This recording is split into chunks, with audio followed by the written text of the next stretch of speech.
Spreading all around my room, my world's so bright, it's hard to breathe, but that's alright. Hush.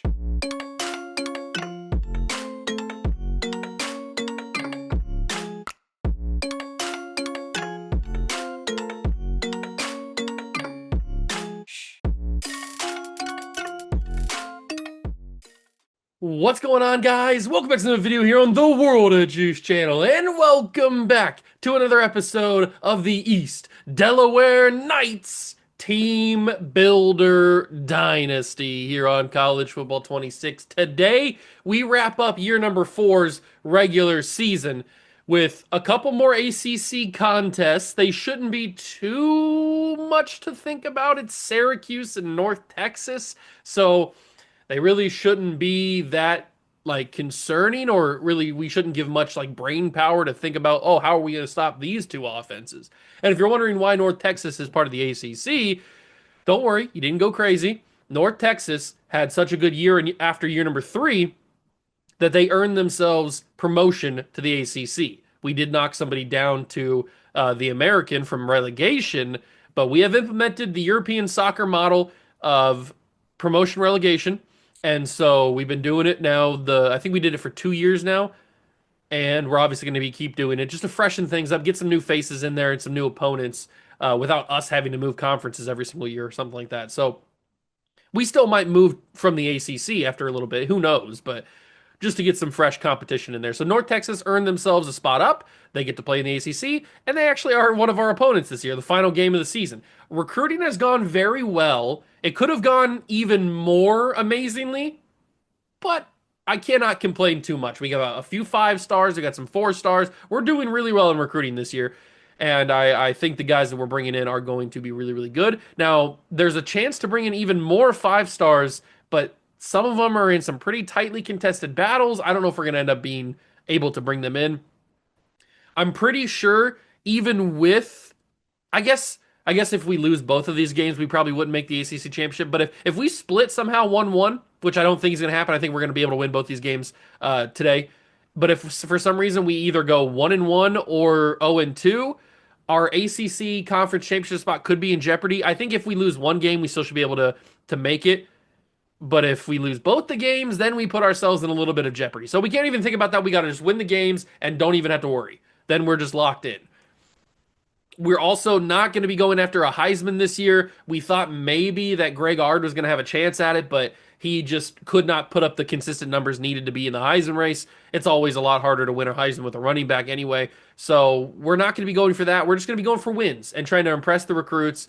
We might have some visits. I'm not sure if I scheduled any visits for these last 2 games.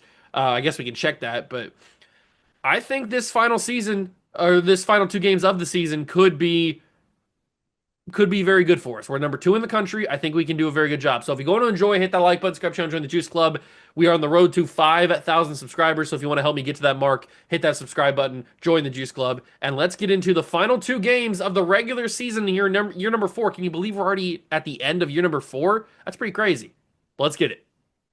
So here we are, week number 12. We're 10-0, the number 2 team in the country. The conference standings are as follows. We are undefeated in the conference, so is Pitt. And I think Pittsburgh played us in the conference championship game last year, if I'm not mistaken. So it could be a rematch of that last year's conference championship. But if we were to lose 1 or 2 of these games, our chances would be in jeopardy, because you've got Miami, Duke, North Texas, and Syracuse all with 2 losses. And then Clemson's got 1 loss. So we just can't even worry about that. We just got to win games is all we got to do.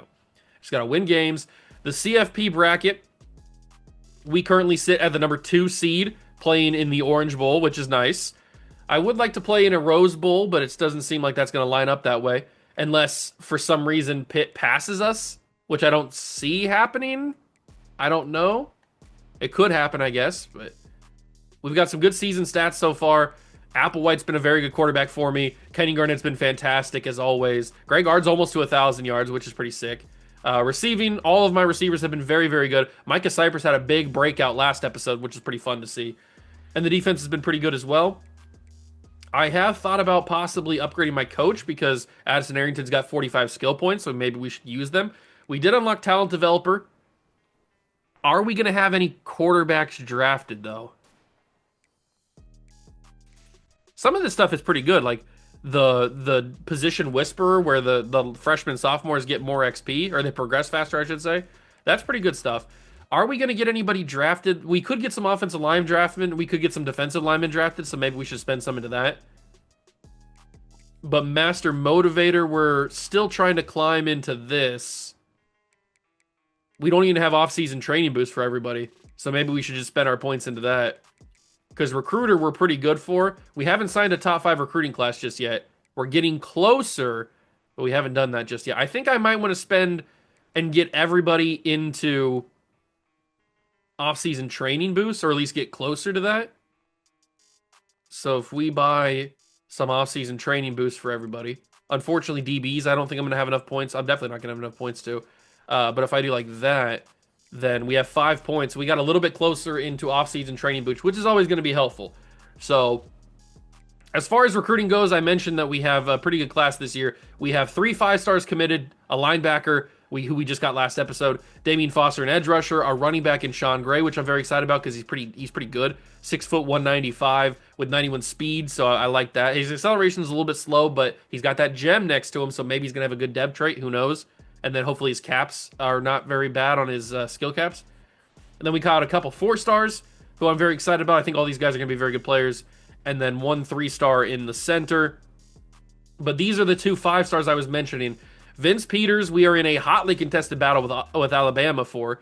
They have not scheduled him for a visit, and Vince Peters was just on campus at the end of last episode. So now it's just up to the fates. Is he going to come play for us? Is he going to choose Alabama? I have no idea. He's a very good player, 5'11", 194 with really good zone coverage out the gates, really good athleticism, 91 speed, 94 excel, 92 change of direction, 91 agility. He looks like a fantastic player. He's the number 7 player in the country. I just don't know if he's going to come play for us. That's the problem. And then Kiki Togiai, who's another wide receiver, is actually on campus for today's game against Syracuse. And with the big win over Syracuse, with a possible big win over Syracuse, Kiki Togiai could be locked in.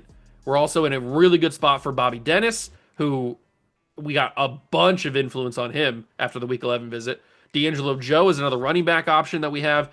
Hakeem Arororo is in a good spot. We passed Tennessee after forcing the recruiting battle. We've got 5-star Dion Cormier, another 5. I should probably move him up to the top so I can keep a track on the 5-stars. We also have John Toomer. So there actually is more 5-stars than I remembered who we actually have a chance for. We actually have a chance for 4 extra 5-stars, which certainly would put us top 5, I would think. We already are number 13 with 3 5-stars. So if we were able to bring in 8 total 5-stars, which I don't know if it's going to be possible. The only one I'm not sure about is Vince Peters. The rest of them I think we can bring in. But Vince Peters is a little bit tricky. He might be the one. But if we could bring in 3 extra 4-stars, or extra 5-stars, these 3 5-stars, that'd be 6 5-stars that we'd have on the team. I'd say that is pretty solid. That's got to be top 5. Plus all the other 4-stars that we bring in, plus the transfer portal. So we can definitely get up to the top 5 class this year. I think that's definitely achievable. We have no more hours to use, though, until next game next week. So we'll just leave everything the way that we have it. We are trying to get on Leon Cherry. I think we might have put the numbers in a little bit, or the hours in a little too late. I guess I didn't realize that we didn't have enough hours in on him. So we'll try, but USC might already have him. I guess if we can force it to the offseason, then maybe we have a chance. But I don't know. It's not looking too great for him, but it's not that big of a deal. We have plenty of wide receiver depth already. But here we go.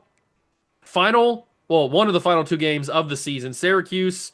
Do they want to wear anything interesting? Should I wear the navy, or should they wear the navy? I kind of like the white helmet, though. Although, didn't I make them wear the white helmet? Because we played Syracuse last year and we killed them. So I think I made them wear the white last year. So you know what? They can wear the navy, and we can wear the green, our regular green homes. It shouldn't be too much of a jersey clash. And who doesn't love a good color versus color matchup? Let's take on Syracuse, win the game, probably pretty easily, and then move on to the final game. The reason I say we should probably pretty easily win this game against Syracuse is not only because we absolutely killed them last year in the game we played against them in Season 3, but also we are coming off of a 42-0 shutout on Boston College at the end of last episode. If we can parlay that into a big game against the Orange here, we can be pretty good. And don't forget, we do have at least one recruit on campus. I think it's the only one. So we still got to try to blow out Syracuse. And that might just naturally happen anyway. Because Syracuse, I don't think, is very good. At least they weren't good last year. Maybe they developed a couple of their players and they're a little bit better. Who knows? But our defensive line is phenomenal. Our linebackers are solid. And our DBs are good enough. Especially DJ Pickett. Oh, you know what? That's more on me. That's not on DJ Pickett. I went for the interception there.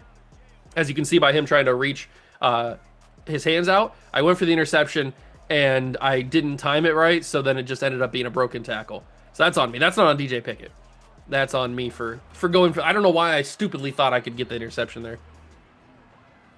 I should have known better that I just should have went for the tackle. Maybe I could have forced an incomplete pass if I would have just went for the tackle normally. FIU just got upset by unranked Nebraska. They were number 22 in the country. FIU was. Now they're no longer going to be ranked, that's for sure. That sucks for them. You always want to see the little guys, the little programs start to come up. I mean, we were once there. We were once the little program trying to stay ranked every week. But that is no longer, because we are the defending national champions. And we've got some really, really good players on campus already. We got some good, promising young players, at least on paper, coming to the school this year. And I'm kind of excited about the portal. I always get super excited about the portal because it's just such a mystery about who's going to be there, what kind of players are going to be available. Was I outside there? It doesn't matter. What kind of players are going to be available, who's going to be interested. I mean, last season in South Carolina Dynasty, we brought in the #1 portal player in the country, Joseph Vildor, and he ended up being a fantastic player. Like, he's so good. He's like a mixture of he's like a slightly less good version of Jeremiah Smith, basically. He's just a little bit smaller. If he was a little bit bigger, like 6'4", 6'5", and a slightly faster build, he could have been Jeremiah Smith's clone, and that's just an unfortunate touchdown for Syracuse. John Aguayo just broke like 7 tackles to get to the end zone there. That is one problem that I do have. And it's not a problem with the team, it's a problem with the game. Tackling just doesn't happen. At least for the user. The user just doesn't tackle very well. And I've seen it happen, not just for me, but for plenty of other people who play these games. Tackling just isn't a thing. At least not initially. It takes you a lot longer than it should to tackle somebody. So, it's just what happens. You just got to fight through it. And that ends up being a touchdown for Syracuse. Preferably their only touchdown of the game. I guess we'll find out. But here comes the offense. We've got Cameron Poe dominating. He had a big episode last episode. Greg Ard had a pretty good episode. Everybody's been pretty consistently good over the past few weeks. Ooh, I get around there. Good job. And then bounce it back inside. Good job, Greg. Good job, Greg. This little Texas route, little angle route, could be pretty electric. I am going to send Micah Cypress deep. He had a huge episode last episode. Oh, but now I screwed it up. Micah Cypress had like 3 or 4 touchdowns. I can't remember exactly what it was. Like 3 or 4 touchdowns. He had 100+ yards. He was unbelievable in the last episode. 2nd and 10. Greg Ard's going to be able to get the first. No, it's 3rd and inches. Oh, do I hate 3rd and inches. We'll go with a classic QB blast. It's one of my signatures. And Kenyon Garnett's going to be able to get the first down. Did you ever think he wouldn't? Pittsburgh is... They are a threat in this dynasty. They are a threat. We played them last year in the ACC title game. We're probably going to play them again if everything stays the same. I don't like how good they are. They're recruiting a little bit too well. They're developing their players a little bit too well. I don't like it. Greg Ard. The blocking was there. I just needed to get through that gap. If I would have been able to get through that gap, it would have been over for that drive. It would have been a touchdown.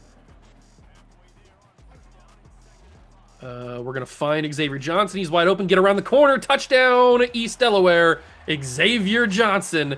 He has been a really good replacement for Keelan Rounds. I'm glad we found him.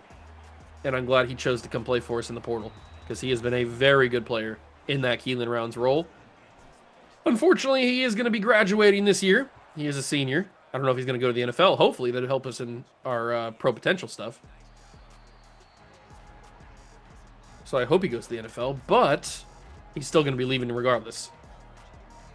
I think we have good depth at wide receiver, though, so we should be fine. But this is the final year. That's going to be a big sack. That's Caleb Cormier rushing the quarterback right there. Speaking of Caleb Cormier, we are going to be losing the last of our original guys. Cormier, Bowling, Francis, some of the guys that were here at the very beginning. Micah Cypress, Kenyon Garnett, Cameron Poe. All of these guys that were here from day one, the very first episode. Those guys are going to be leaving us. Whether they're going to the draft, whether they're just graduating, whatever it may be. They are leaving us, and it's going to be a sad day because then we'll have to start a whole new era officially. Last year kind of was the kind of like the soft launch of the new era because we had a lot of our guys go, like our mainstay guys like Keelan Rounds and stuff. But now this year will be the final year pretty much, unless there's somebody that's going to be like a fifth-year senior. I guess they could stay. I don't think we don't have anybody like that. I'm pretty sure. So once we begin year number 5, we will have a whole new slate of guys. Nobody from that first year will be here anymore. But we'll still have guys that we're familiar with, that we like Roderick Hicks and Jeremiah Wolf and all these guys for the future. But just those original guys from day one are not going to be here anymore. And this is what I'm talking about with the tackling. That's what I'm talking about with the tackling. We got into a 3rd and 4. We need to step up here. Got to force a punt. Got to force Syracuse to not get a first down here. He's not gonna... He mossed Peyton Morgan. Get off my team, Peyton! It's a touchdown. It's gonna be a touchdown, Syracuse. An unbelievable ball from the quarterback. That had no business being completed. I guess I should have went for a swat. I didn't think I had to. I thought Peyton Morgan could just animate. Peyton Morgan has been the worst portal addition I've ever had. He's been here for 2 years. He's done nothing but... Well, he's gotten a few interceptions. But he's done nothing but embarrass me and cost me drives. That had no business being as big of a play as it was. But because Peyton Morgan sucks, that's the spot we're in now, and we're down by a touchdown again. So unless things change, we can forget about a blowout. We just have to survive against Syracuse, which just, I want to throw up in my mouth just saying that. In no world should this East Delaware team have to survive at home against Syracuse. That's just not something that should ever happen. But it's happening right now, at least initially. That's Dion Buck. I was hoping he could make somebody miss. He could not. He was kind of sandwiched in there, so it was awkward for him anyway.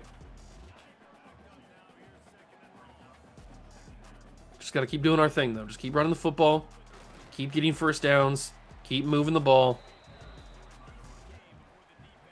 And possibly toss out a little Xavier Johnson touchdown. This is the route that he scored the touchdown on last time. But they're going to cover it this time. They're not going to cover Kenyon Garnett. How many times are you going to get beat by Kenyon Garnett before you start covering it? You got to learn. You got to learn. Handoff. Oh, you just got to hold your block for a second. If you can hold that block for even just a little bit, I can break through that, get to the second level, and be off on my way. But that's tough. That is tough not getting through there. 2 minutes to go. 2nd and 9. Motion Poe to the backfield so we can hit Micah Cypress. He kept getting bumped, but he's able to find his way through, and Cypress will be able to get a big play. I probably should have kept going to the outside there. Maybe I would have had more space. I'm not sure. But Cypress continues his big day from last episode. We'll roll out of the pocket here. I think square's open if I can get that ball to him, and I can. Xavier Johnson, touchdown number 2 for Xavier Johnson. X-Man going crazy. We tie the game up. Garnett layered that ball in beautifully, which is not something he normally does. He can do it fairly consistently, but not like, it's not his specialty. It helps when he's on the run. But we tie the game back up at 14. We just need to play better on defense. We cannot allow Syracuse to dominate us like that. Now, they did get the huge touch, or the huge passing play in the last drive, so maybe that inflated their drive a little bit. But we just can't let that happen. Peyton Morgan plays the slot. He shouldn't be one-on-one on the boundary. There's a reason we moved into the slot in the first place. Thankfully, that's an incomplete pass. A little bit of miscommunication from the quarterback and receiver there. Quick throw, and Peyton Morgan missed the tackle, because of course he did. Oh, 3rd and 4. 3rd down. Under a minute to go in the half. We are going to get the ball to start the second half, which is a little bit nice. It'll give us a chance to step up. Wait, what's the flag? A hold? Because that was an incomplete pass. It is a hold. Interesting. Well, I think the obvious choice is to get the 4th and 4 so they punt it. But I thought they might have called, like, I feel like that stopped it from being a fumble. That could have been considered a fumble, I guess. Texas just barely got by Georgia, by the way, 43-42. Kind of insane game. Cameron Poe gets a decent return on the punt to the 45. I'm going to take off the chew clock. And we're going to try to score another touchdown here, at least get in the field goal range. Because I definitely want to have the lead before the half is over so we can go into the second half and add even more to that. There's a world where we can make this... There's a world where we can make this a 2-score lead without Syracuse even touching the ball again on offense. Oh, Mitch Maije couldn't grab it. That play usually works. I think it messed up because I switched it to the other side, so it didn't have the right guys running the right routes, but I thought it still would work. Garnett with a QB blast. I'm going to call my first timeout here. That didn't really open up like I was hoping for. I don't really like anything here. Maybe a double pivot? As long as Garnett's out there, it gives me the chance to scramble. And I think I might, although I'm going to take a sack. Wow. That is not what I was banking on happening. A sack right there is actually pretty devastating. Although X-Man might have it. Applewhite can deliver it to him. And X-Man's got it. Touchdown, East Delaware. Applewhite came in just to throw a nuke to the X-Man. Oh, that's huge. That is huge. And with 9 seconds left, we take a touchdown lead. We get the ball. We've completed one half of the double dip. We go into the second half. We score another touchdown. And just like that, we've scored 2 touchdowns without Syracuse even touching the football on offense. And we've gotten a 2-touchdown advantage. That is the perfect way to build this lead. Exactly how you draw it up. 6 seconds left. I wonder if they would even try anything here. Nope, they're just going to go for the kneel down. Perfect. That works for me. That works for me. Saves me some stress. All right, they'll kneel it down. We will go to the half and get the football. I hate that Syracuse has 14 points, but there's nothing really I can do. 4 touchdowns and 4 catches and 3 touchdowns is kind of insane for Xavier Johnson. He might have himself a big day. We thought Micah Cypress could continue his big day. Xavier Johnson might have himself one big day today. Good return from Poe. Let's turn on the chew clock again. Let's go with the play action Y cross because this gives Xavier some chances to run across the middle of the field. Get into open space. Like that. And he's got himself a big first down. Yeah, he fought forward and spun around it. He's got 5 for 125. He's going insane. He's going nuclear. Hand off Greg Ard. Throw me the blocks. They got the blocks that I wanted. Greg Ard, if he just had a little bit more speed, he could have pulled away. But hey, good return or good run anyway. I'll take what I can get.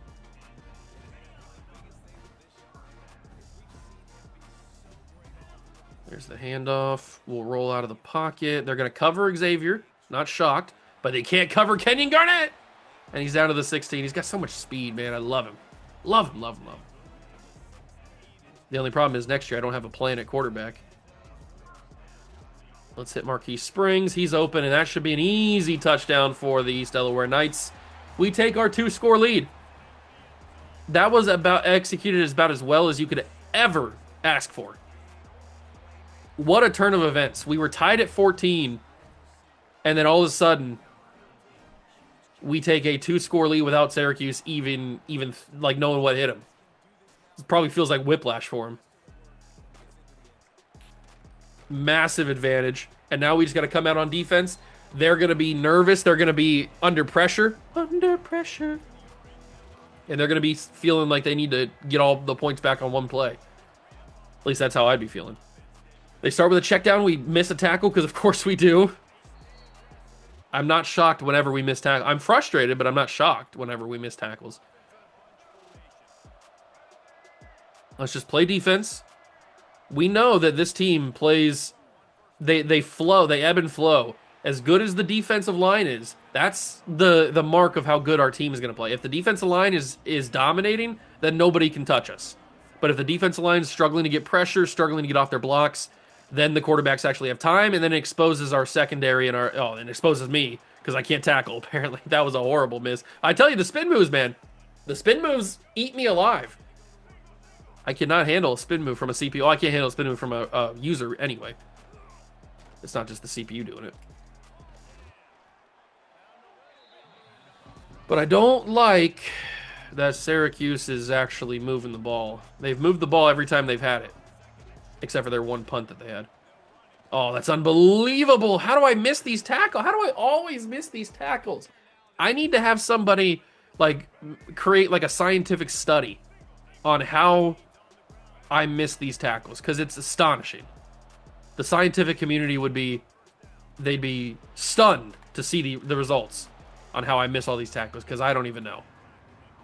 Like, I feel like I have it lined up on the right angle to dive and hit him, but I just completely whiff right by him.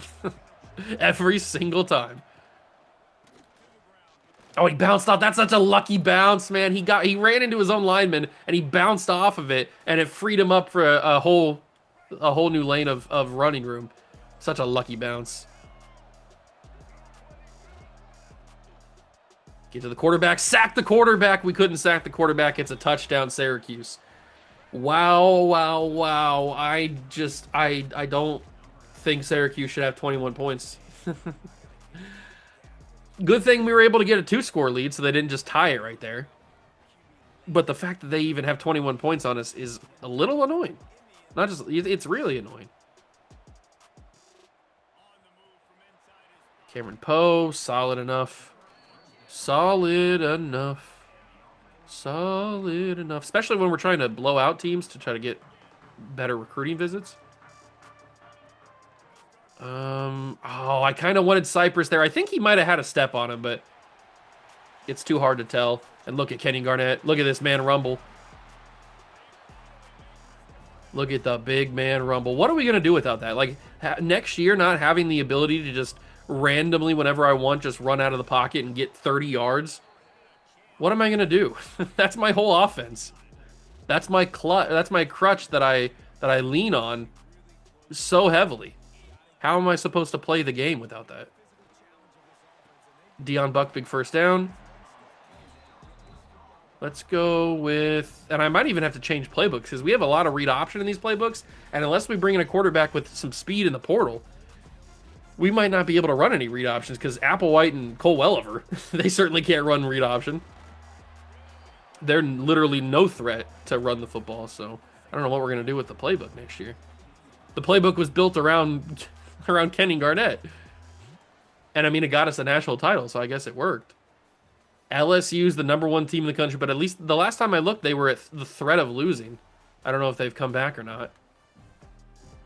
Obviously, we have a deep connection with LSU in this dynasty because LSU stole the greatest prospect I've ever seen in high school recruiting in Theo Graves. And oh my God, that's the QB blast I know and love. Hey, look at that. I got a trophy. 200 plus yards rushing and passing with the same player in the same game. I've never done that before? All right. But that doesn't make any sense. 200 yards plus rushing and pass. There's no way I have 200 yards rushing with Kenny Garnett. That's just not possible. It must mean total rushing yards. It's taking into account his total the total rushing yards of the team. Plus, he probably has 200 yards passing, I would think. I don't know. That's a weird trophy because there's no way that I have. There's no way that I have either of those. Player stats. Yeah, none of them are even over 100 yards. So, I'm not quite sure where that came from, why I got that trophy. Very strange. Don't know. I'll take it. I always like getting trophies. Especially in these games. I don't really go for trophies in these games. That's the first trophy pop I've had in a college football or in a football game in a long time. Since the game came out. When you just get the trophies when you do stuff for the first time. Peyton Morgan. You gotta be kidding me, Peyton. What are you good for, dog? How did I miss the tackle? That's not even my fault at that point. I dove. You just missed him. I don't know what I'm not sure what I'm supposed to do with you. I can't bench you because you're like really fast. I can't take you off the field. He's not super fast. I think DJ Pickett's actually faster than him, but still.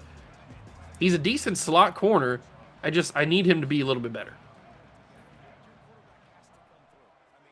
He's embarrassing me. Jeremiah Wolf, actually, speaking of getting embarrassed, Jeremiah Wolf just got stiff-armed out of his shoes. This is QB sneak. I just got to get to the right guy. Get up the middle and try to force it. A miss, and he got it. Deshaun Purdy. He got the QB sneak. I usually have a pretty good record of stopping QB sneaks. Oh, how did he get that pass completed? Dominic Kirk's hit him immediately. Some of the time, I don't know how the quarterbacks even get the ball out. I hit them as soon as I have a chance to, and they still somehow find accurate passes. Oh, I didn't even know there was somebody over there. Completely to the other side of the field. It ends up getting them to the 40-yard line, 2nd down and 2. Handoff. Woolly Hand blew it up. God, I love Woolly Hand, man. He's just a freshman. He's going to be so good. He's going to be the next big thing.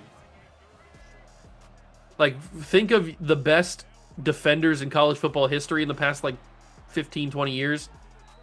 Vernon Woolly Hand is going to have his name at the top of that list when it's all said and done. He's so good. I'm pretty sure he's got elite dev.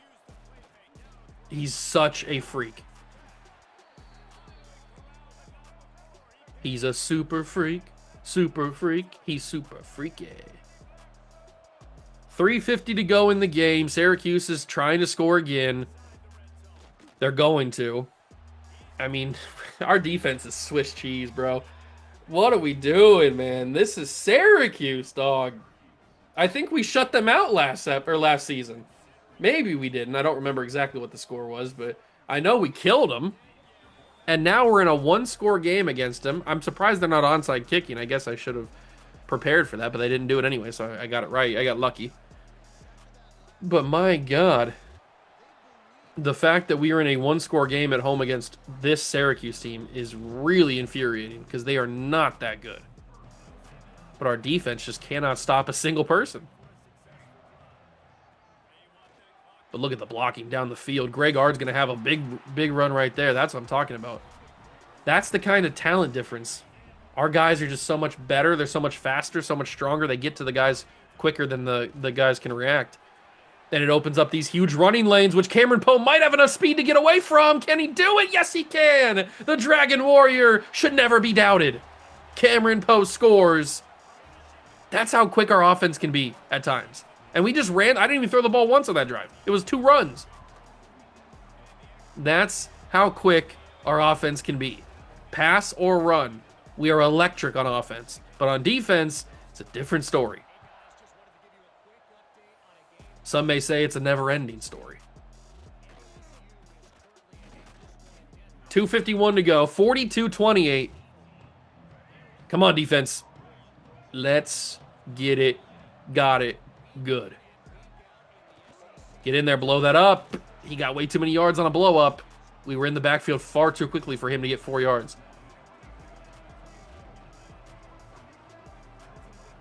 Second and 6. Langston Bowling missed the sack, and it's not Langston's fault. It's my fault, but thankfully that's an incomplete pass on the hit. Langston had him. I just kind of had the wrong angle. The wrong Kurt angle. 3rd and 6, blow that up. No, Vernon! We stop him, thankfully, but Vernon should have had that. And they're going to go for it on 4th and 3. Makes sense. They're down 2 scores with 2:25 to go in the game. They got to go for it. We just got to stop them. We got to be ready. Incomplete. He killed Peyton Morgan again, dog. Peyton Morgan again. I might fire you into the sun, Peyton.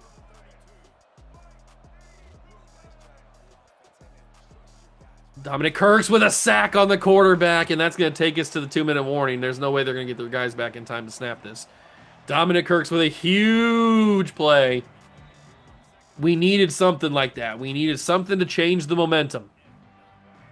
We just got deflated on the previous time trying for them to get the 4th down. We now get a huge momentum shift right there. Change the game.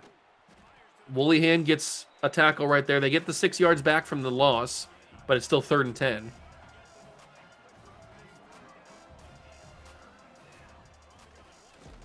Oh, Langston almost had it. Thankfully, that's not Peyton Morgan back there.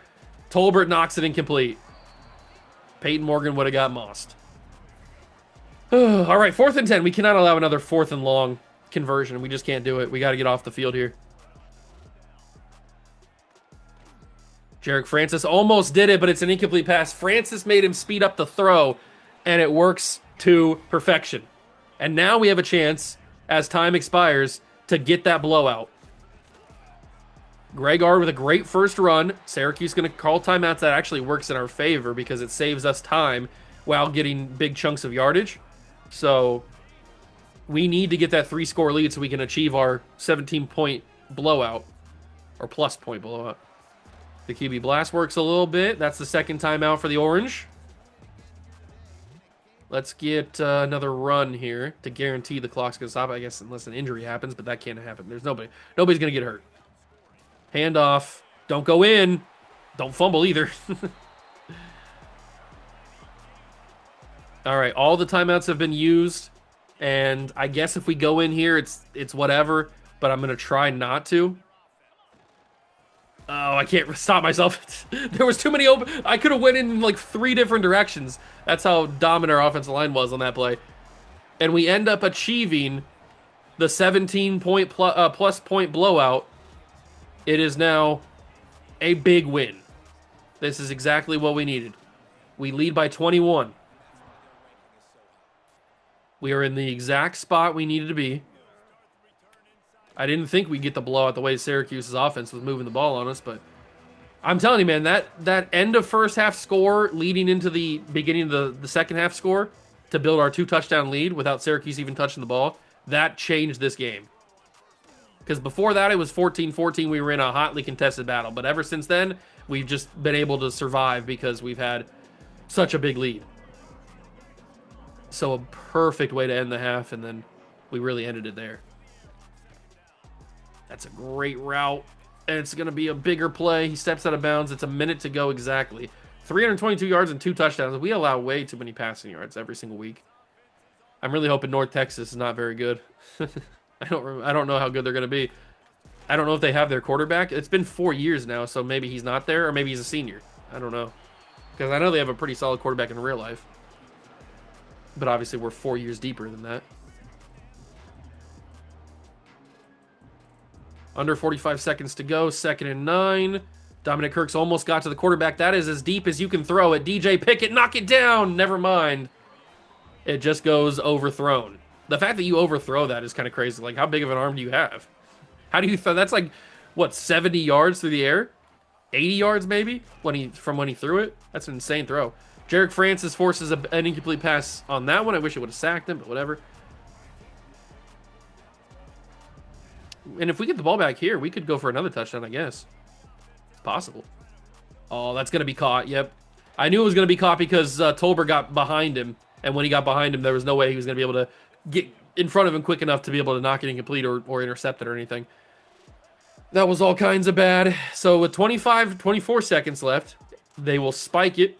And Syracuse will try to make this a 14-point game and not a 21-point game, which would be heartbreaking if they did that. That's got to be picked. It's not going to be. I was hoping Steve Henley would make a break on it, but he didn't. Are they going to spike this? 3rd and 2, they can't spike it, right? You can't spike this on 3rd and 2. Oh, my God. They spiked it on 3rd and 2. I mean, I know that you got no time, but wasting a 3rd down to make it 4th down is an insane decision. Here we go. That's got to be knocked incomplete. Turn around, Peyton Morgan. Why do you blow big dicks? God, Peyton Morgan, you've really been on my nerves today. Are they going to get this off? They do, just barely. Final play of the game. End zone. They ruined the blowout. Ah!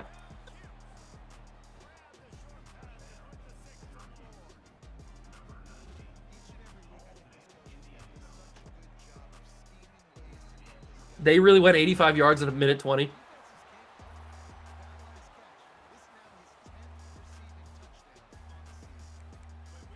"35 points by Syracuse makes me want to jump off of a 9-story building into a bed of nails. Oh my God.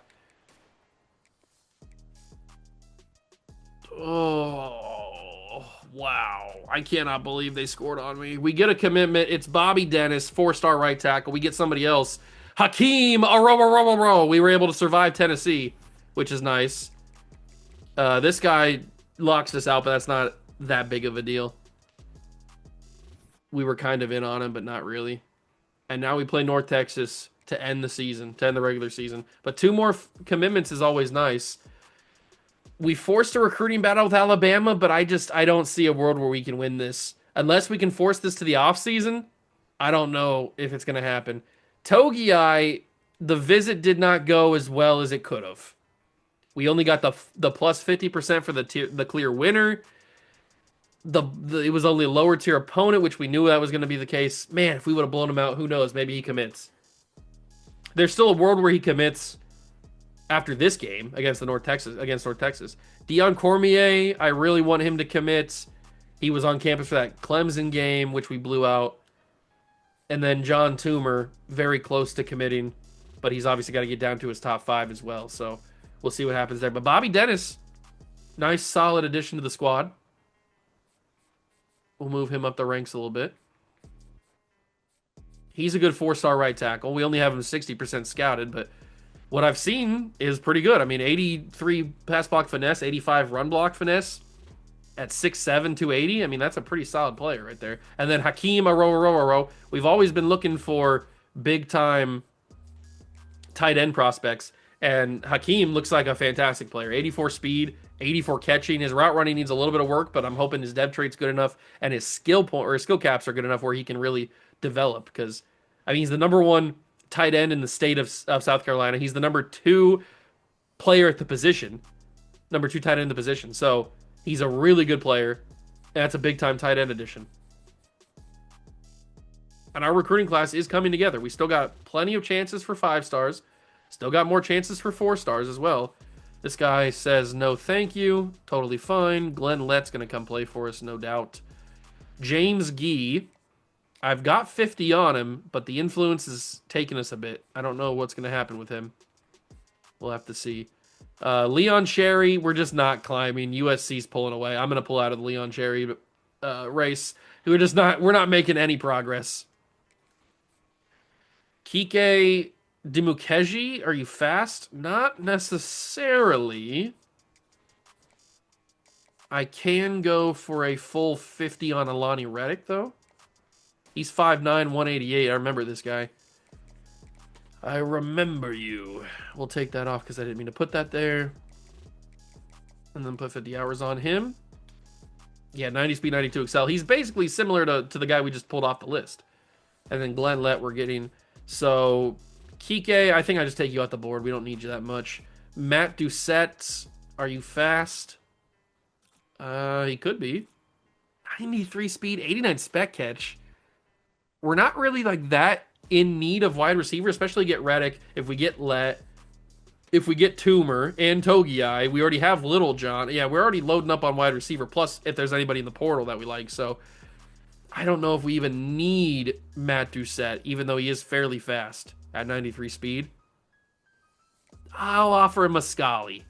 I'll give him 10 hours in a Scali and we'll see what happens. He's already probably going to Ohio State. We don't need to go after him. But Damian Tandy could always be decent. 89 acceleration is pretty crazy. 85 pursuit. Okay, Damian Tandy, I see you out here. We're already into his top 5. We'll see if we can climb into that. Antoine Parker, 90 speed, 6'2", 94 acceleration, 75 man coverage. You're an intriguing prospect. Very intriguing prospect. We'll see what we can do with you. We're already going after Andres Funk, and he looks like a pretty solid player. He's a work in progress, but he's a pretty solid player. Frederick Mallory. Are you any good? We already got a lot of offensive linebackers, though. But I guess he's a 4-star. We'll scout him just to see what he is. 90 acceleration. Is he a freak? 84 pursuit. He looks fairly good. He gets a Scully. We have 20 hours left. I guess I could use it on scouting these two guys right here. He didn't look like he run block at all. I know he's a pass protector, but sometimes I like to see a little bit of both. Andres Funk is an interesting one. Nobody's even recruiting him. He's a work in progress, for sure. But that 80 speed is possibilities. If his skill caps are good for athleticism, he's already got a decent arm. Andres Funk could be a good player. But recruiting's going fairly well. We've jumped, hopefully. Yes, we're top 5 right now, and that's even without those possible 5-stars added on. So if we're able to get even 2 or 3 of these 5-stars, we should be able to secure a guaranteed top 5 spot for the first time ever. And we still got the portal to deal with. So we still got plenty of chances to be a top 5 recruiting class this year. But the final game of the season, of the regular season, have we locked a spot in the conference standings? Are we locked in? Ooh, I don't think we're locked in. I don't think we're locked in. I think if we lose this game to North Texas, which good for them, they're not getting dropped down after the season. Good for them. If we lose this game to North Texas, it could very well be Pittsburgh versus Clemson in the ACC title game. So we got to just eliminate all questions of if we're going to go to the ACC title game by winning this game. If we do that, then there's no doubt. Then we locked it in guaranteed. We've clinched. But this is a little scary. I don't like it. The fact that it's such a tight race at the top of the standings. We'll see what happens. North Texas versus East Delaware. First time ever. First time ever we're going up against them. And you know what? We don't really wear the Crusade uniforms very often. So we will wear them against North Texas to finish the regular season. And God help us all. Please let the defense not allow 35 points to North Texas, or I'm going to throw myself through this monitor. We take on North Texas, and we are on the road for the final time this year. So we got to go play at a stadium that we're not necessarily familiar with at this point in the Dynasty. We've kind of upgraded from these kind of stadiums to playing in like huge 100,000 seat stadiums is kind of where we play nowadays. But we got to take our step back. And I don't think this is the same quarterback that they have in real life. So he must have either moved on or maybe left for the NFL or is just not here anymore. Which is good for us because that quarterback's actually pretty good. I forget what his name is. It's like Metzinger or something. I can't think of what his name is. It's something like that, I guess. And already they're dominating us. The first 2 plays, I can see how this game is going to go. Ooh, Virginia Tech lost, which is kind of an upset as I jumped right past the quarterback because of course I did, man. Of course I did. I had an opportunity for a sack. He didn't even move. He was just standing in the pocket on the read option or on the play action, and I just dove right past him. He probably looked at me like, "What the heck is that guy doing?"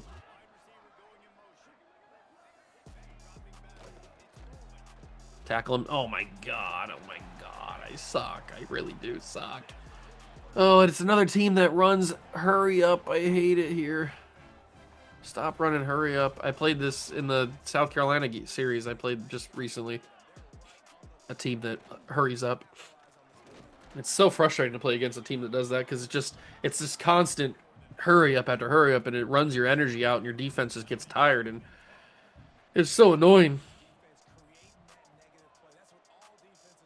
And it doesn't give a chance to speed the game up because the clock doesn't speed up. So that makes the game slower, which is also annoying. That's why I turn the chew clock on every time I'm on offense. But a big 3rd and 5 here. Big 3rd and 5. What even are the North Texas mascot? I don't even know what that is. They're the green something, aren't they? The green something? Green war. I don't even know. Who cares? They're not relevant enough to know. We do force a punt, thankfully. I'm just going to let that bounce in the end zone. It would have been insane if that just would have, boom, stopped right at the 1 or something. But here we come on offense. Xavier Johnson, X-Man, was fantastic last game against Syracuse. 3 touchdowns, 125 yards. A lot of that happened in the very early portion of the game, but he was still very good. He was fantastic. And I'm assuming he's going to be fantastic again today if we're able to utilize him the right way.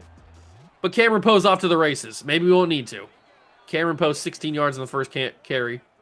That's what I'm talking about.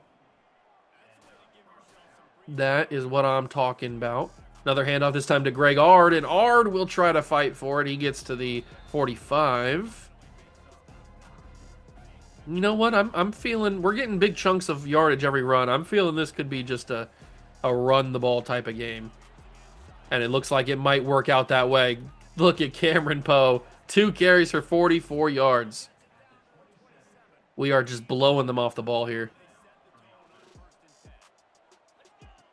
Handoff. Get the outside. Poe, cut it back in. Tried to squeeze as many yards as I could out of that. And this could be a really big play for Greg Ard. It usually is. But they walked with it for the most part. We're still able to get it to them, but they actually tracked it, shockingly enough.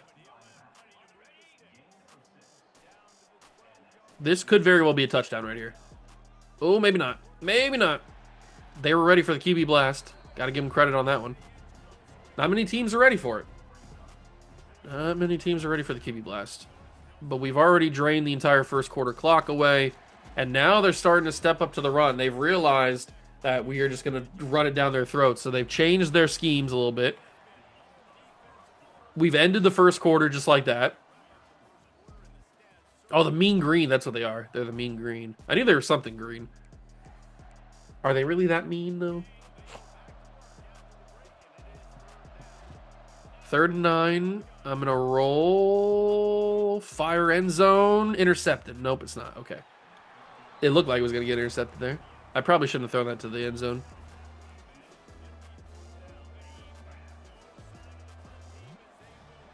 Fourth and 9. As long as I can get space to scramble, I should be fine. There it is. I was basically just looking for a way to scramble with Kenny Garnett, and we ended up getting it.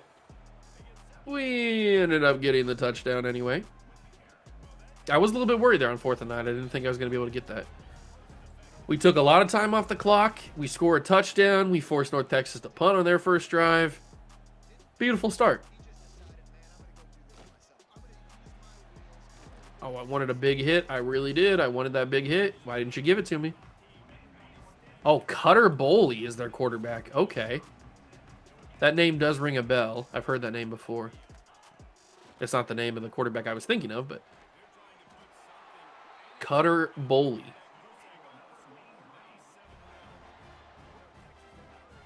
He delivered a nice first down pass right there. Maybe Vernon Woollihan can mess him up a little bit. Nope, not on that play. Why is Caleb Cormier out in coverage?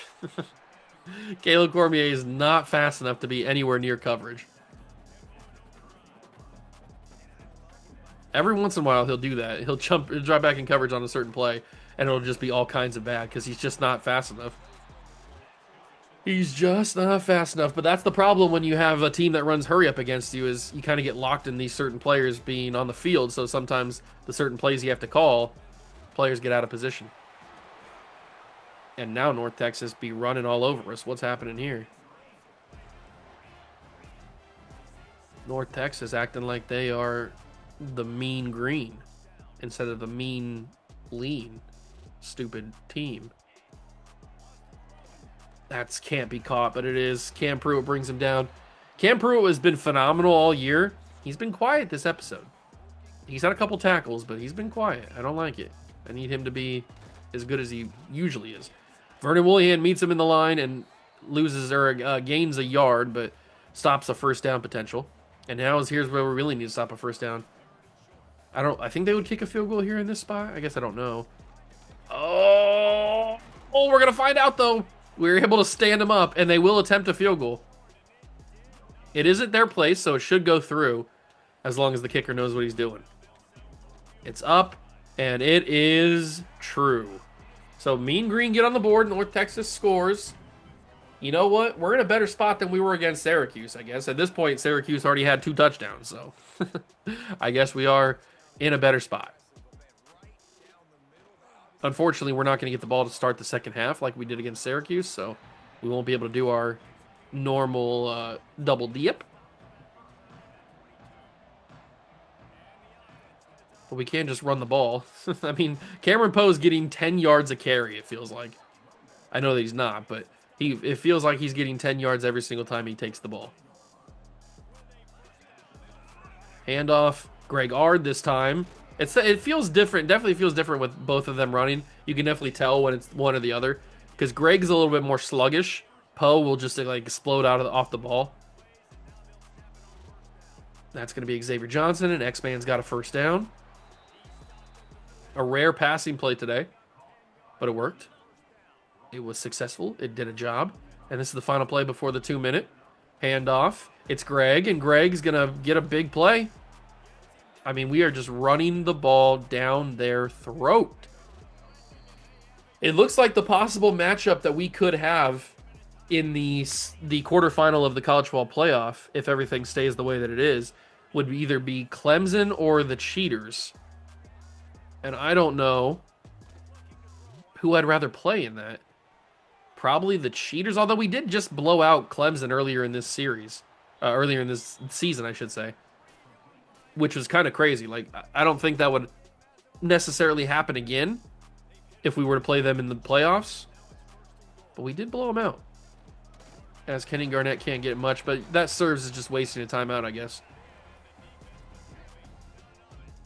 We'll try to punch it in if we can't. It'll just use another timeout, but in the first half, I don't really care if they use their timeouts or not. I care more about it when it's the second half, when I can just run their timeouts out and then win the game. And I do think that if we win this game and we win it pretty handily, we should be able to get even more recruits to commit.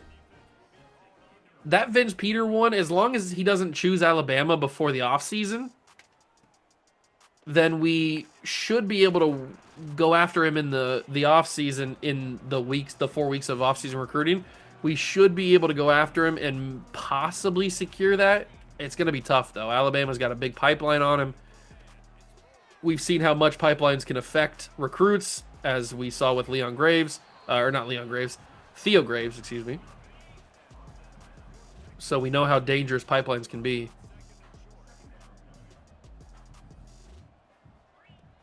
I'd really like a 5-star corner, though. That'd be really nice. That's a big sack. It's Langston Bowling, the 400-pound senior. Langston Bowling brings him down, and it's a 3rd and 10. Right back to where you started. He's going to have a man. It's caught. First down. Brutal. I think Pruitt was on that. Who's on that? Who is that? Is that Pettijohn? No, it's Riley Pettijohn on him. Pettijohn allowed the catch. Oh, broken tackle. You can't break that tackle, man. You just can't do it. Cutter Boley is 14 for 14. Despicable. Absolutely despicable. We actually have Michigan State facing off against regular Delaware in the final game of the season. What a weird matchup that is. What a strange matchup. I know they usually play all the rivalry games earlier in the season, so they don't save the rivalry game for the end of the season like most teams do, but to schedule regular Delaware for no reason, I mean, I guess we'd be rooting for Michigan State to win that game so that our rival would lose and be embarrassed again, which I think it's pretty safe to say that Delaware would lose that game anyway. We don't have to root for Michigan State to do anything. I'd be utterly shocked if regular Delaware was able to upset Michigan State. And I think it's at Delaware's place, so I guess that gives them a little bit of an advantage, but I'd be stunned if Delaware won that. Clock's moving. They do have a chance to get a field goal, or I guess a touchdown, if they want it. Oh, Cutter Boley trying to go for it all right there. Finally missed a pass, thankfully. I thought he was going to scramble. Then he chose to throw it deep, and we luckily had a guy right there to swat it. Ooh, Langston Bowling can't get off the center here. That's got to be picked, and it is. It's Peyton Morgan. I can't believe this. You bum. I hate you, bro. I absolutely hate you. The fact you're going to get a pick six here is just annoying me. Unbelievable. Oh, my God. He picked off Cutter Boley, takes it back to the house. It's 21-3 with 13 seconds to go in the half. Why did it have to be Peyton? Why did it have to be Peyton Morgan to intercept that? It could have been literally anybody else on the team. But Peyton Morgan, the bum who I yell at every single game, every single episode, he gets yelled at because he's a bum who doesn't know how to cover. He gets lucky because he undercuts a bad ball. And then he's got enough speed to be able to outrun everybody. Just, makes me want to throw up how lucky he just got right there. And I wasn't going to, I'm not going to deny him a pick six because I need the points. We need to dominate as much as possible. So I'm not going to just cost myself a free 7 points because I hate Peyton Morgan so much. I'm not that bad. Oh, we are going to get the football. I could have sworn that we started with the ball. Well, that works as a double dip then. Double dip. And we can turn on the chew clock and go to work. This North Texas team has not been able to stop us rarely at all on the ground. I mean, look at these blocks that I'm getting. One play, and it's already going to be midfield. Over midfield. 5 for 98. We've just been absolutely cruising on the ground. Are we going to be able to do that in the playoffs? Or even in the ACC Championship? Probably not, but I can't move! I couldn't move. I was pulling Garnett every direction to try to scramble. He just was stuck in the mud. He was literally stuck. I could not do anything with him. We get most of that sack yardage back, though, thankfully. Oh, that's so frustrating when that happens, man. I hate that. I really do. I hate that. That's one of my pet peeves is when you drop back into cover, or into the passing plays, and that gets deflected, of course it does. You drop back into the passing plays and can't move. You just get stuck. Most of the time, it doesn't end up resulting in a sack because I'm able to avoid the sack, but that time I just couldn't. Dion Buck gets a big first down there. They really left the middle of the field wide open on that play. They brought the house on the blitz, and it opened up the field, the second level. Handoff. Ooh, good tackle. Greg Ard goes nowhere. I could try a little QB blast here, see if it works. It looks like it has the potential to work if the blocks are there, and the blocks are there, and Kenny Garnett gets a first down. Maybe had the potential for a touchdown if I was able to maneuver the right way. Handoff, Poe, and the Dragon Warriors got himself up to the 3. Probably best that he doesn't score there because that gives us more time to chew. Handoff, and Cameron Poe is denied, but not too upset because it gives me more time to run the football and run the clock. Handoff to Ard, and Ard is eventually in, and we lead 28-3. And there's never been a team that's ever blown a 28-3 lead in the second half of any game, regardless of what level of football it is. Never happened. It's just never happened. 28-3 leads are the safest thing you can ever have. Throw me a big hit stick. Kind of. 49 seconds to go in the third quarter. We are absolutely crushing them now. Let's just see how aggressive Cutter Boley gets and see if we can take advantage of that. Langston Bowling's going to get a sack. That's number 2 for the big man. Oh, and he's hitting a little, he's a little dancey dance he's got going on. Langston might be 400 pounds, but he can move that jelly with the best of them. 30 seconds to go in the quarter. They're going to take a little dump off. He's going nowhere. Jeremiah Wolf makes him pay. And it's 3rd down and 14.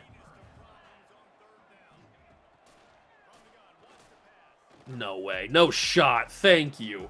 No shot. You got 3 Delaware jerseys right there, and he almost caught that. Unbelievable. But he didn't. So they will punt the ball back like the beta males they are, and we will basically just win this game. We won the game when we went up 21-3, but then the extra picks, or the pick six really won us the game, and then the touchdown to give us 28-3 basically even more confirmed it.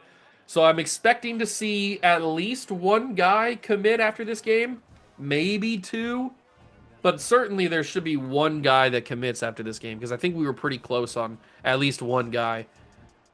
And it might be a high 4-star, maybe even a 5-star. I'm not sure if we had any 5-stars that were that close. Maybe. I can't remember what star rating he was.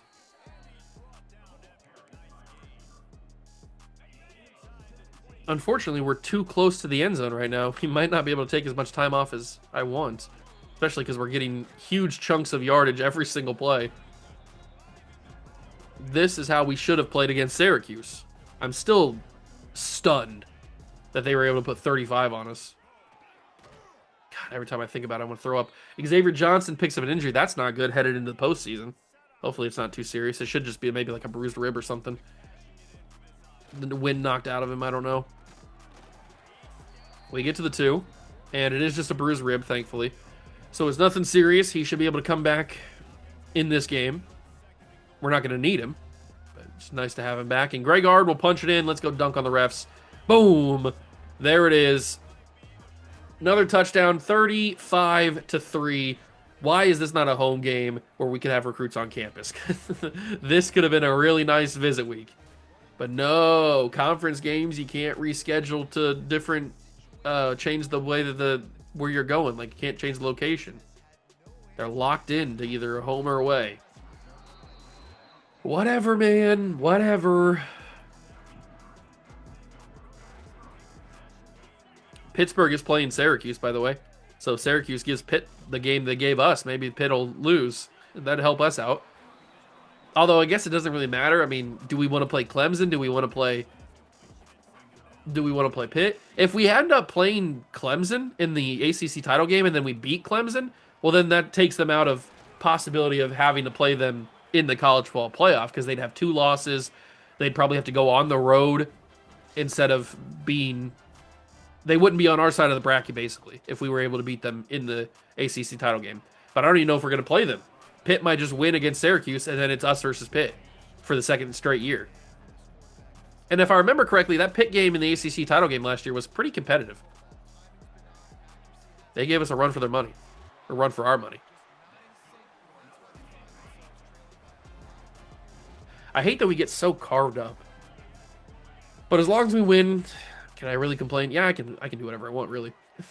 That's another catch. Jarek Francis picks up an injury. Can we stop getting injured right before the playoffs, please? I would really prefer not to have guys injured headed into a deep playoff run, or potential deep playoff run. Another overthrown pass. That's like the second time he's done something like that, where he's gone to that right side of the field in the flat and just overthrown the guy. Cutter Boley might not have the skills to pay those bills. There's a reason he's playing at North Texas and not East Delaware. That's got to be intercepted. Cam Pruitt snatched it out of the air. Oh my God. The reaction time. It looked like a cat. That was cat-like reflexes from Cam Pruitt. Cutter Boley has no idea what just happened. I don't even know what happened. I didn't even think there was a chance at intercepting this. But he just snagged it. I mean, he just kind of tracked the quarterback's eyes, dropped back in coverage, and just, boom, grabbed it. Second interception of the day. Beautifully executed. I mean, that was fantastic. What an interception. And Cam Pruitt got another pick. He's got like 3 straight episodes with interception. He's kind of on a little bit of a run here. And perfect timing getting right to the playoffs. The best part about being up this big on a team like North Texas is that when we get to the 2-minute, that'll be the last time the clock will stop, because they won't bother with their timeouts. 160 yards for Cameron Poe is pretty much insane. Pretty much insane.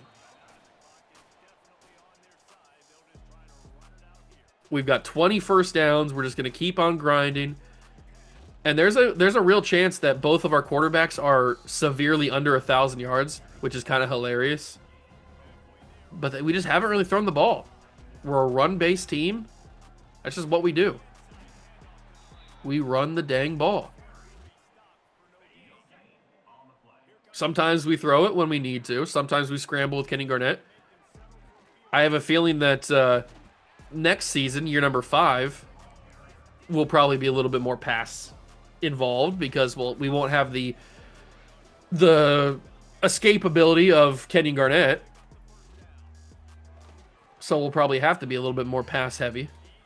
We'll still want to run the ball a lot because we'll still have a pretty good run game, especially with Sean Gray coming in, the 5-star running back. I don't know if he's going to play right away, but he's going to be a good player in the future, hopefully. And that is the end of the game. We win 35-3 over North Texas. I really wish that would have been a home game with recruits on campus, but we killed them in that second quarter. We really did. 2 interceptions for the boys, 35-3 win. I like it. We clinch a spot in the ACC championship. Now the only question is who we're going to play. We have broken the single season touchdown record, rushing touchdown record with Greg Ard. That's pretty good considering the type of running back consistency we've had here in East Delaware with our guys. But that's pretty sick. I don't think how many did what's his face have? Why am I blanking on his name? We're still trying to battle all the Rice numbers. The passing one's going to be a little difficult since we don't pass very often, but Shelton Light, I wonder how many he had, because I'm assuming he was the one who had it that it broke it. I should have checked, I guess, but I'm assuming he had it. But 19, good for Greg Ard. Good for Greg Ard. So now that we've wrapped up a perfect season in the regular season, let's figure out who is going to commit to the school, because we should have one, at least. And we do. And it is Dion Cormier, 5-star right tackle. We get somebody else, though. Christian Hape, a 4-star running back. So another running back add to the team. Tyler Kipper, we will not be winning one for the Kipper. That's okay. We do get 2 big commitments, including a 5-star. And we will face Pitt for the second year in a row. It's 1 versus 2. Oh, my God. Dear God. That's an insane matchup in the ACC title game. But another 5-star. And we kind of came in last minute for Dion Cormier. It wasn't like I planned on going after him for a while, and we just ended up going after him, and he's a 5-star right tackle. So, W's all around. We're still a number 5 team in the recruiting rankings, but that should go up even further, or at least solidify our spot at top 5 with the offseason. But this has been a really, really good recruiting class. We add in 4-star running back. It's always nice to get another running back into the team, especially because we run so much. So we'll move him up. And the team is looking really good. We got 4 5-stars. We've got a bunch of 4-stars. We got a 3-star. And there's still a chance for more 5-stars. We're most certainly going to get John Toomer. I really believe that we're going to get John Toomer. Kiki Togiai, that visit on campus, he was on campus for USC. That's a little bit sketchy now. I don't know. I mean, that's a lot of influence. That's a lot of influence that USC just got. So I think it'll go into the offseason, but that's a rough one right there. So these 2 are a little bit more sketchy, but the Toomer one should be locked and loaded. We're going to get D'Angelo Joe. That's just a guarantee. So another running back that we're going to add to the team. John Pitts, probably not, but now we have Dion Cormier. We don't necessarily need John Pitts, but I still like to have him. Mitch McGinnis is probably not looking too good. Glenn Lett, we're just going to get. James Gee, we can maybe try to go for in the offseason if we want to. Alani Reddick, those 50 points really hit hard because that's a crazy amount of influence. Matt Doucette, we got in the running, but do we really want to be in the running? Who knows? We have 260 hours. We can do some things. We are the only guys going after Andres Funk, which is perfect. I guess we can toss 50 hours on Frederick Malloy if we really want to. We can go 50 on Antoine Parker just because we can. And we can go 50 on Damian Tandy. Those are really just depth guys at this point. Matt Doucette, I don't think I'm going to go after too hard. He might even be a guy I take off the board to fill up some spots for transfer portal guys, because I don't know. Although he's got good speed, 93 speed's pretty solid. You know what? I got the hours. I'll toss a 50 piece after him. What's it gonna hurt? What's it gonna hurt? We have the hours. We can afford it. Kalen Nalroth, how good are you? You're not that good. I think I'm just gonna take you off the board because we can free up spots. I'm probably gonna pull some of these last minute guys off the board to free up spots for portal guys, depending on how good the portal is, I guess. We're good on wide receiver. Is there any other quarterbacks I can maybe snag at the last second? Isaac Hester. I think I scouted you, did I not? I'm pretty sure I did. And I don't think you were very good. I'll put you on the board again just so I don't forget. I don't remember you being very good. But I'm trying to find the next Theo Graves, and I don't know if there's another Theo Graves out there. I did scout you, and you weren't very good. I thought that you weren't, but I just had to figure out. So, Dorian Devon, how fast are you? He's a gem. He looks like he could be worth going after. I certainly see a possibility with him. 79 speed for Taj Franks just doesn't do it for me, dog. And then George Neiman. Not feeling it. I'm not feeling it, George. But Dorian Devon, there's a world. There is certainly a world. I'll say that much. And he's a gem, too. That definitely helps. But I'm just looking for that next Theo Graves. What are we going to do if Theo Graves is in the transfer portal? I don't think he will be. Because his archetype or his deal breaker does not suit transferring. But if he's in the transfer portal, I will throw every single thing I have in this world at him. Demarius Trapuka doesn't look that good. Greg Mervis, I'm not even going to continue to go after. Demarius Trapuka, 82 throw power, no accuracies at all. The speed's not really there. I think he's just not worth going after because we need that spot anyway for a possible portal guy. So, but Dorian Devon, I could certainly see a world where he's a guy for us. So I'll put 40 hours on him because we just have 40 hours remaining. So we'll see. Him and Andres Funk are weird ones. They're kind of like guys that are somewhat good, but we'll throw them on the board just because. And if they decide to come play for us, that's awesome. We have quarterback depth, but who knows? John Pitt chose Florida. I'm not super stunned by that. I almost wanted to pull out of the recruitment anyway. And here is the next episode against Pitt. Conference Championship Week. We've got a great recruiting class. We have jumped back ahead of Alabama. That's something I didn't expect. And we jumped back ahead of Kiki Togi, Kiki Togi. Probably because Pro Potential is so good, because we're going to have guys drafted. I wonder if that's what's causing it. I don't know, but we jump back in the lead for both of them, so 5 stars are back on the table. I wonder if they both commit if we win the title. Probably not, but you never know. And then John Toomer, we're looking good for. We still don't know what his sell is. I mean, I could probably try to figure it out, but is it really worth it? Maybe it is. Let me see if I can figure it out, because there's not too many options available. It's either gamer or it is clocked in, or no, it's only gamer or clocked in. Unfortunately, both of those include playing style, which is an F, because we don't throw the football very much. But I'm not gonna risk it. I'm just gonna keep the 50 hours on him until we know that second one. Once we know that second one, we'll commit to something. But John Pitts, he chooses Florida. Not too shocked about that. Not too sad about that. Same kind of deal with Mitch McGinnis. I probably should just take my hours off of him, but I'm stubborn and I'm gonna keep going. And I have these hours. I mean, I have these hours. What else am I gonna do with them? Glenn we're gonna get. James Gee is a really weird one. I don't even know if I mean, we're not gaining any influence. I don't know what we do with him. Alani Reddick is also a weird one. We should just be able to get him. Possibly. It might be aspirational goals.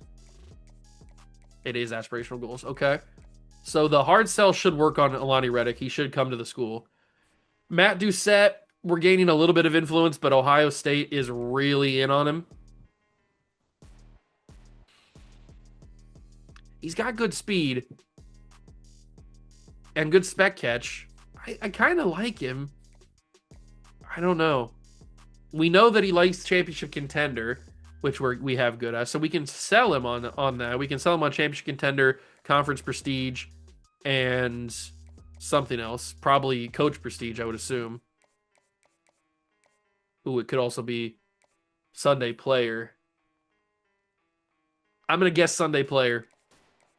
We're gonna hope that that's right.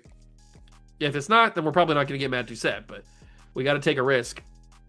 Damian Tandy, we probably should just take off the points, but what's the harm in keeping them on there? And then Dorian Devin, I can switch to a full 50 now that I have 50 hours. And I'm probably not even going to use the rest of these points. Like, what do I need to? I don't need to put any more guys on the board. We already have enough guys on our board. Plus, we need to save those spots anyway for portal guys.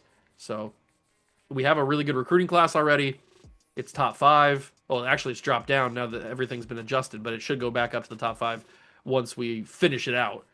Especially if we're able to get 3 extra 5 stars. But the portal is what we wait on. We don't know what it's going to look like. We don't know if Theo Graves is going to be there. I doubt it. I'm still holding out a little bit of hope that he'll be there. But like I said, I just don't see it. His whatchamacallit, his deal breaker is close to home. Like he wants to be close to home, and he's from Louisiana, so he has not played. But he's probably going to get a shot. But you would be so good, Theo. Why did you choose LSU, man? He's such a good player. This would have been my crutch after Kenyon Garnett. It would have fit so perfectly if he would have just chose. If he would have just chose us, I would have had my heir apparent to Kenyon Garnett right after it. But no, Cliff Honeywell, by the way, has really good speed as well.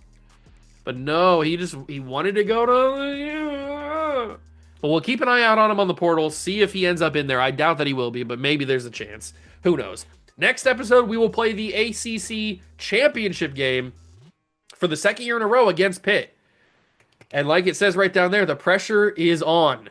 If we win this game, we will be a top seed in the college football playoff. We will be a really good contender to possibly go back to back. There's a lot of riding on this game.